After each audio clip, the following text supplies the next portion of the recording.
If you're a detailer looking to take your business to the next level, adding ceramic coatings can be a game changer. Not only do coatings provide unmatched protection and shine for your clients' vehicles, but they can also bring serious revenue if you master the installation process. In this video, I'm going to walk you through everything you need to know to apply a professional grade ceramic coating. We'll cover proper prep, a full 2-step paint correction, and the exact application process to ensure flawless results every time. If you want to offer coatings as a premium service, it all starts with technique. So let's dive in and break down the process step by step. The first step of the prep process, like anything, is going to be to do a thorough hand wash. In our case, we use the 2-bucket method, and we get started with the wheels first. In the case with this vehicle, we do it once every week. So the car stays super clean, and we actually did it just a few days before he brought it in to get it coated. So to wash the wheels, all we're gonna use is soap and water. Now for those of you watching this, you're most likely already a detailer, so you should know exactly how this process goes. We'll clean the barrels, face, lug nuts, and then do the same process on each wheel on the vehicle. Once we finish cleaning up all the wheels, we're going to go straight into a pre-soak. This is just to make sure we could get as much dirt off the vehicle as possible before we go in with a contact wash. So we'll just foam it down, then do a thorough rinse. If you guys have any questions about the products or tools we use in our detail van, I'll leave a complete product, tools, and equipment list in the description. But honestly, your best bet for products is always going to be to go to a local detail supply shop. You don't want to be ordering things online just because it takes longer, it's usually way more expensive, and it's just inefficient for your business. Most major cities have at least one. Now that we got the car all rinsed down, we're going to go in and foam it up again for our contact wash. Like I said, if you guys are watching this video, you guys probably already know how to do a contact wash. Super simple, just work in straight lines from top to bottom. After the contact wash, we'll rinse it one more time, and we'll apply our iron decon spray across the entire vehicle and then foam it down one more time.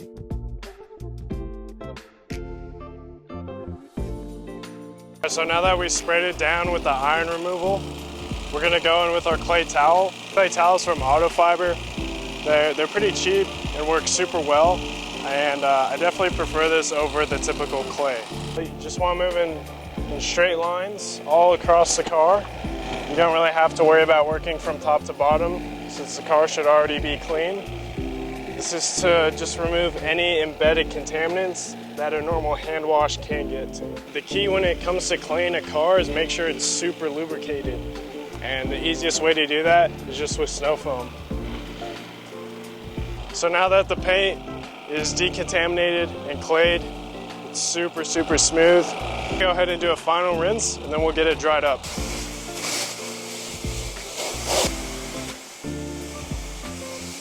So we got the car all rinsed down. Now we're gonna go in and dry it up.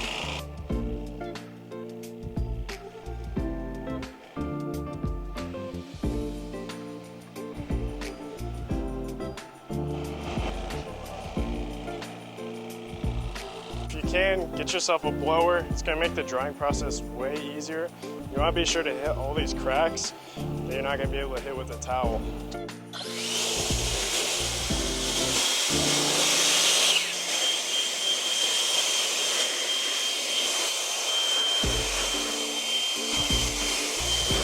So we got the car all cleaned up, completely decontaminated, clayed, iron removal. Now it's going to be time to pull it in to get it under some solid lighting so we could see what kind of paint damage we're actually working with, how much correction we're going to need to do, and all that. Now that we got it all cleaned up, you could really see the swirls in the paint. I'll show you guys some shots of the paint in the sun. Just off of a glance, it looks super clean. You could hardly tell it, but once you have it under the correct lighting, you could then really see all the swirls and whatnot. So let's get to it.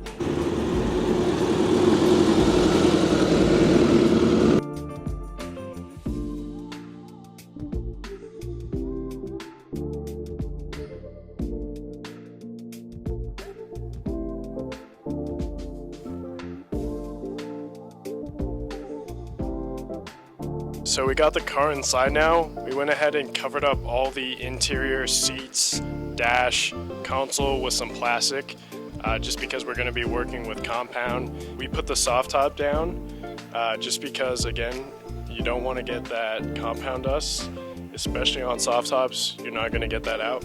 So we just went ahead and put it down and covered the remaining soft top with some plastic. Now we're gonna tape all of the plastic bits of the car and anywhere we don't want compound going. So all around here, we'll tape up this entire vent here, as well as all the nooks and crannies where you don't want, again, compound to get stuck.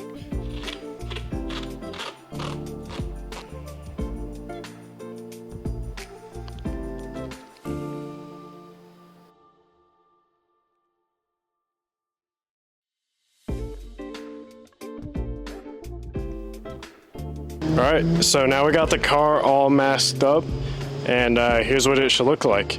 You're gonna wanna cover, like I said, all the vents, all the crevices where compound might get. You wanna cover up all the plastic and rubber bits to make sure those aren't damaged whenever you do a correction and polishing. And yeah, it's pretty simple. We went a little crazy with the plastic up here, but we just wanna ensure that no compound gets in the car or on the soft top, and that's why we put so much masking. But now let's get into the correcting bit. And so here's everything you're gonna need to do a two-step correction and a ceramic coating on a vehicle. So when it comes to two-step paint corrections, I always go with the Rupes two-step method. So it's gonna be the Rupes blue and Rupes yellow, and the pads we use are the blue wool pads and then the yellow polishing foam pads. And for the DA we go with Rupes as well. To actually correcting this car, like I said, we're gonna be using the blue wool Rupes pad paired with the blue polishing compound. So it's pretty simple. All you're gonna do is do 3 dots on your pad, not too big, not too small. And then the size you wanna work in is going to be the size of 6 pads. So the easiest way to do that, of course, is going to be to put down your compound in a size that's 6 of the pads.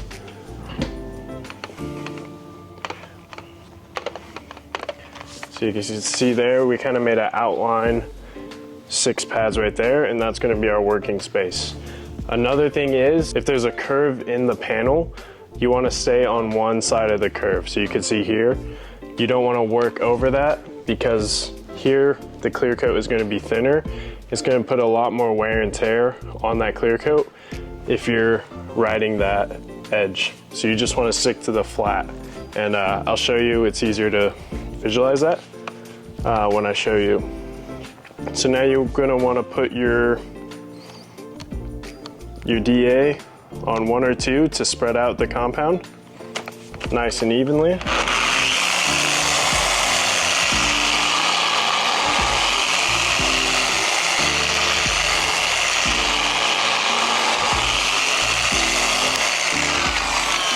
not working anything in.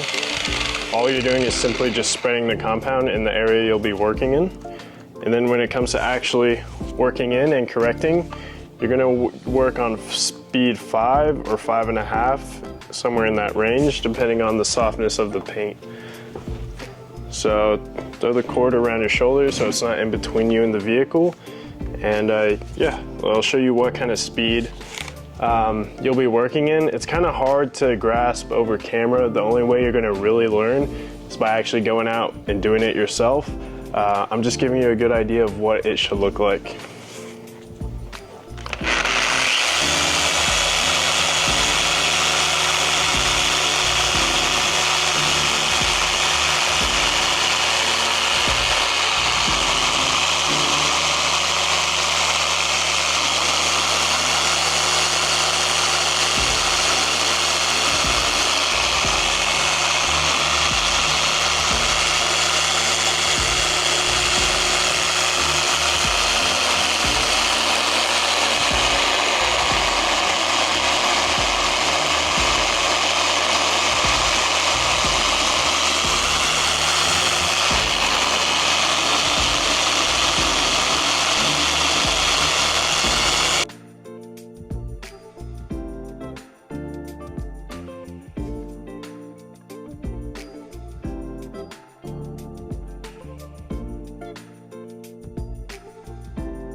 All right, so now that we got the one step completely finished up, we went ahead and did the entire vehicle using that blue wool pad mixed with the blue Rupes compound.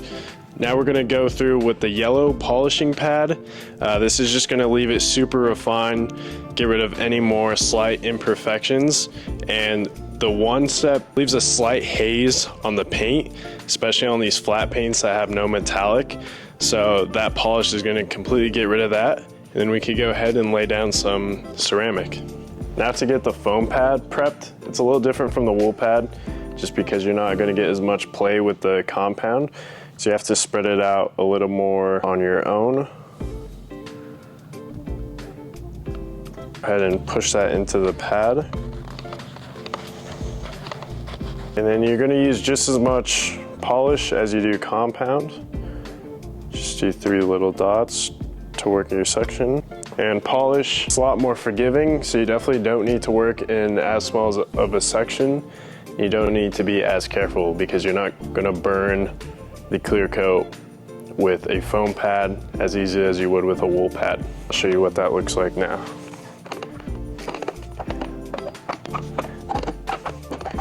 Same thing, work it in on 1 or 2 just to get a nice even spread.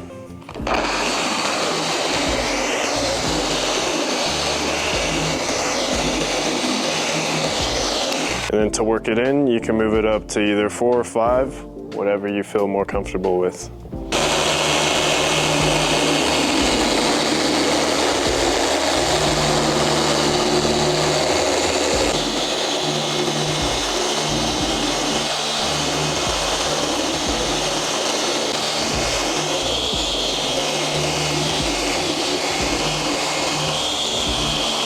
Buff it all off. And there you have it. Now this portion of the hood is completely 2-stepped. And now we're just gonna repeat the same process throughout the entire vehicle.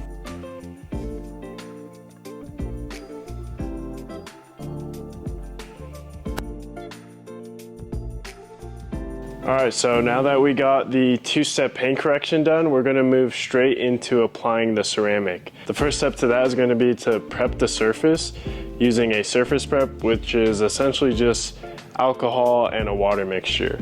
This is gonna remove any compounds or polishes left on the paint, just to make sure that we have a nice, clean surface ready to apply the ceramic. So as you can see, that 2-step is already in pretty good condition, but as you can see now, it is looking perfect.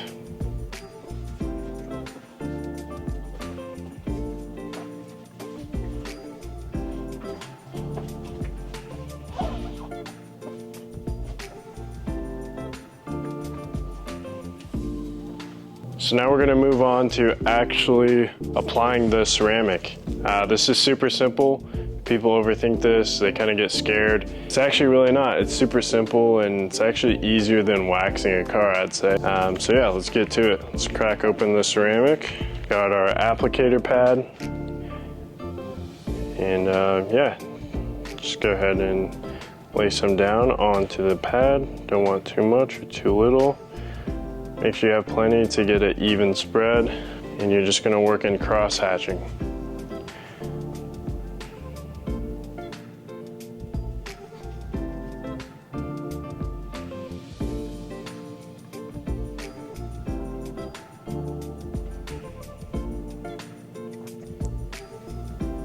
Once you go vertically or horizontally, you're going to do the same exact thing in the other direction.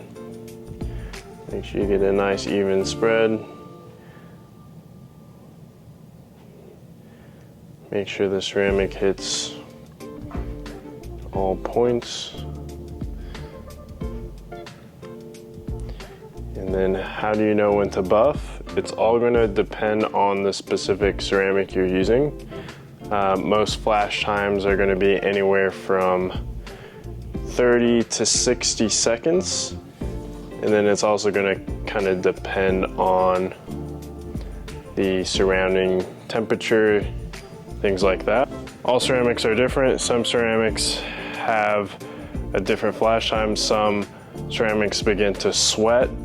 It'll look like drops are coming up off the paint. That's how you know it's ready to buff. This specific one we're using does have a sweat, so I'll show you guys what that actually looks like when that comes. Alrighty, so it's been about 45 seconds now. It kind of looks like it's starting to lift up off of the paint. That's how you know you're ready to buff it off. When it comes to buffing, you're just going to want to use a relatively high GSM microfiber to do the first knockdown.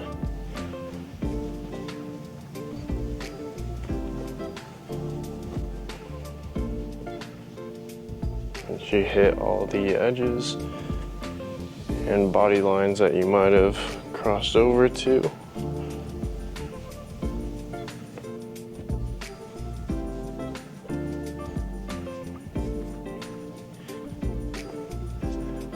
You want to come in with your plush polishing pad to do a final wipe on it.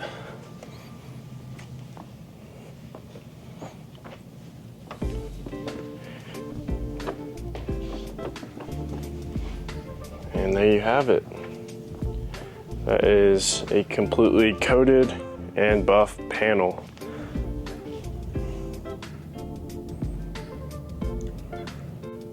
So now we'll just do this same exact process on the remainder of the vehicle. Let's get to it. Once we finish up applying the coating and buffing it on the entire vehicle, we'll let the car sit inside the garage for a minimum of 24 hours. There you have it. Now you officially know how to do a two-step paint correction on any vehicle and apply a ceramic coating. If you guys have any more questions about ceramic coating, sales, marketing, feel free to shoot me a DM on DK Mobile Wash. I always answer my DMs, so feel free to reach out. Thank you guys for watching, and there'll be a ton more content